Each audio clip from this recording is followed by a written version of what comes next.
Salam Planter Indonesia. Assalamualaikum warahmatullahi wabarakatuh. Di siang hari yang berbahagia ini, izinkan The Brondol untuk menjawab pertanyaan dari sahabat The Brondol, Pak Pendi. Saya mau tanya, kalau pelepah dan daun kelapa sawit itu mulai menguning, kemudian lama-lamaan menjadi kering, mati, dan kekurangan apa? Jadi sebenarnya sangat banyak ya faktor yang menunjang berkaitan dengan kondisi yang seperti itu.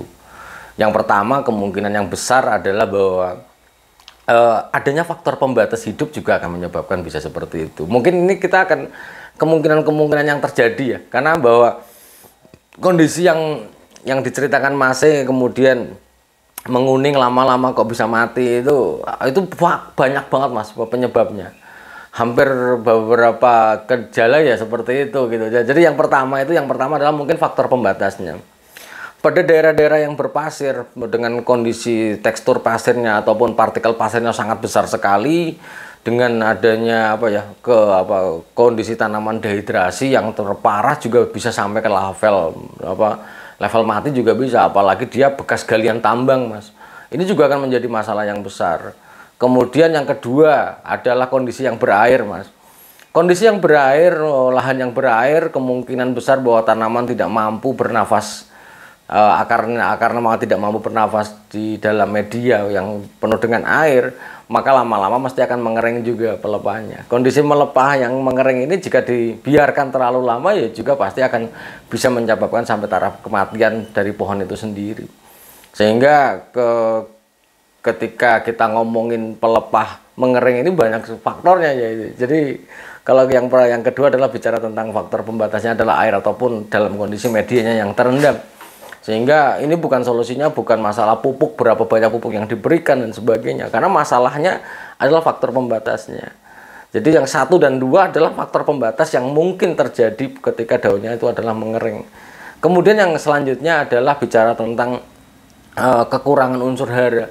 Hampir namanya nitrogen, kalium, magnesium, itu juga memberikan suatu kondisi di mana gejala kekurangannya akan memberikan warna yang berwarna kuning. Namun kalau kuning menyeluruh berarti adalah nitrogen, kalau kuningnya adalah bintik-bintik kuning, confluent orange spotting adalah kalium, kemudian kalau belang-belang itu cenderung magnesium. Sehingga ketika kita mengevaluasi pemberian pupuk kita yang diberikan pada tanaman kelapa sawit kita, itu juga akan memungkinkan kita mengevaluasi pupuk apa yang diberikan untuk memenuhi kebutuhan dari tanaman kelapa sawit itu sendiri. Sehingga ketika ngomong kuning menyeluruh itu, dan nitrogen, kalium, magnesium adalah salah satu merupakan unsur hara yang mobile, yang artinya jika kekurangan itu pasti terakumulasi dan gejala kekurangannya adalah dimulai dari daun yang paling bawah. Sehingga kalau sahabat The Brondol semuanya mengalami mengering bawahnya, itu ya pasti ada kemungkinan gejala kekurangan unsur hara juga akan mungkin setelah faktor pembatasnya tidak ada. Itu baru kita ngomongin unsur hara. Tapi kalau faktor pembatas yang ada, apakah dia pasiran ataukah dia tergenang, maka ya kita ngomongin pupuk nomor 2 setelah kita selesaikan faktor pembatasnya. Nah, kemungkinan yang terakhir itu adalah bahwa ketika tanaman lain itu sehat walafiat, semuanya kita punya 143 pokok per hektar dan kondisinya sehat walafiat, ternyata tiba-tiba ada satu pohon yang menguning. Setelah menguning kemudian mengering, nguning, mengering, kemudian yang apalagi ditambah dengan tumbang, maka faktor X dalam bentuk penyakit akar, dalam hal ini mungkin ganoderma, juga mungkin terjadi pada tanaman yang kita miliki. Sehingga kalau gejala masih bertanya mengering kekurangan apa, ya mungkin banyak faktornya itu. Sehingga di siang hari yang berbahagia ini harus saya sampaikan, kita tidak bisa menarik sebuah kesimpulan bahwa kekurangan nitrogen, kalium atau magnesium sebelum melihat tanamannya. Kalau misalnya dilihat ternyata kuning pucat menyeluruh, kekurangan nitrogen, apakah kita tidak memberikan urea? Sudah saya berikan urea kok Pak Pendi. Tapi kenyataannya ketika diberikan urea sekalipun tidak bergerak, ternyata ada faktor pembatas airnya.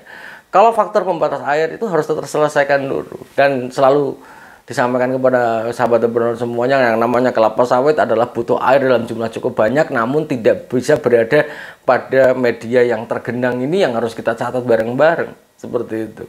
Sehingga dan kemungkinan yang keempat adalah bahwa ketika tanaman kecil ini baru di WA oleh sahabat The Brondol itu. Jadi apakah mungkin tanaman di tanaman yang kita miliki itu menguning, melaras, apakah gara-gara faktor pembatas pasir, air, ataupun misalnya Ganoderma? Saya bilang belum tentu. Semuanya akan mungkin terjadi pada daerah-daerah.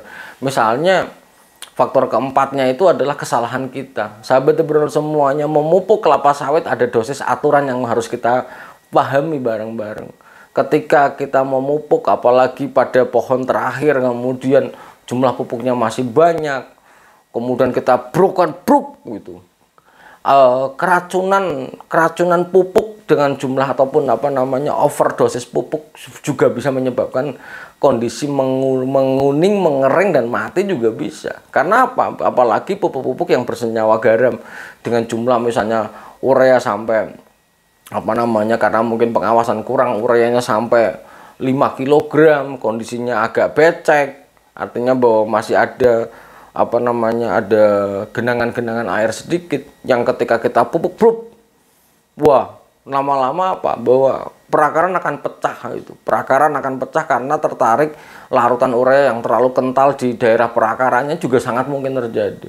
Sehingga yang namanya pupuk adalah harus tepat gitu. Seperti kita juga sebagai manusia, kita tidak bisa mengatakan bahwa pupuk harus satu piring, gitu ya. Kan tidak.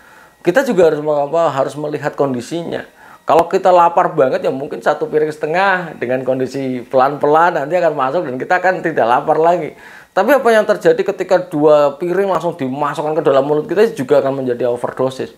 Sehingga kalau kita ngomongin pupuk, ini mungkin jarang terjadi, tapi sangat memungkinkan terjadi adalah ketika tanaman itu terlalu mengalami overdosis pupuk dengan kondisi tertentu yang kalau di lapangan mungkin pada pohon terakhirnya itu karena mungkin karyawan membawa untilan dalam jumlah cukup banyak dibrukkan saja, ya mungkin saja terjadi overdosis. Apalagi overdosis pupuk mikro yang mungkin pemberian 50-100 gram, tapi kalau di akhir cerita tapi dibrukkan sampai 300 gram, ya maka dia akan mengering, bahkan nekrosis itu akan terjadi.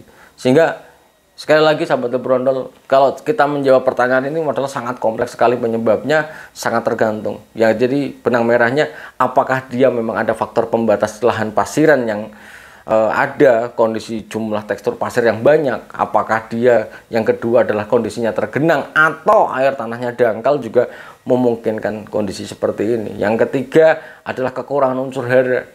Itu apakah dia nitrogen, kalium, magnesium, dan kita harus melihat gejalanya itu seperti apa. Dan yang terakhir adalah kemungkinan overdosis yang terjadi. Semoga bermanfaat bagi saya, Anda, dan semuanya, dan semoga Allah memberikan kesehatan dan kebahagiaan tanpa syarat. Dan mungkin saran dari Mas yang bertanya ini, kirimkan gambarnya atau videonya ke nomor WA The Brondol supaya bisa saya lihat. Mungkin itu saja dulu yang dapat saya sampaikan pada kesempatan di siang hari yang berbahagia ini. Semoga Allah memberikan kesehatan dan kebahagiaan tanpa syarat, dan salam planter Indonesia. Assalamualaikum warahmatullahi wabarakatuh.